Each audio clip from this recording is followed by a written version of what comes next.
Doctor Yunus আজকে যে কথাটা বলেছেন, আমার বিবেচনায় এই সরকারের মধ্যে নির্বাচনের ব্যাপারে তাদের যে তৎপরতা তার একমাত্র নমুনা হলো এটা। এর আগে আমি এদের মুখে কখনো শুনিনি যে তারা খুব দ্রুত নির্বাচন দিতে চায় কি চায়। কাজেই এটাকেও আমি অবশ্যই অগ্রগতি করবো, কারণ উনি তো প্রধান উপদেষ্টা, যে ওনার কথাকে তো গুরুত্ব দিতেই হবে।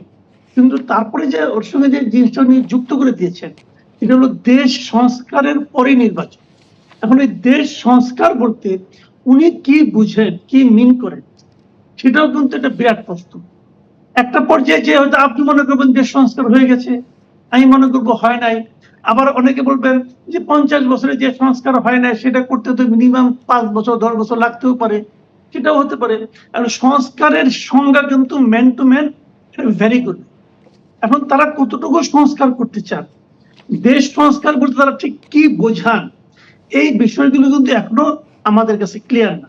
তবে আমি যেটা মনে করি যে যত ভালো সরকারই হোক না কেন, আমাদের পৃথিবীতে এখন যত রকম সরকার আছে তার মধ্যে জনগণের ভোটে নির্বাচিত যে সরকার, তার চেয়ে ভালো সরকার আমার দৃষ্টিতে আপাতত আমি দেখছি না।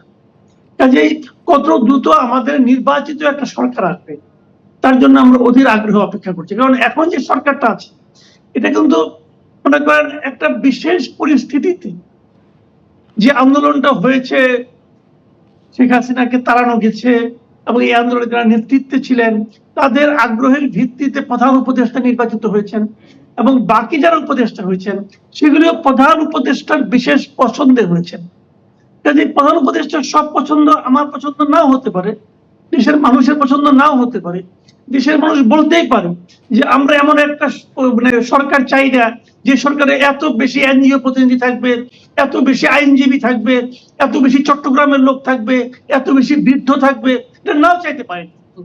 কাজে এটা ওনার চাহিদা অনুযায়ী সরকার হয়েছে।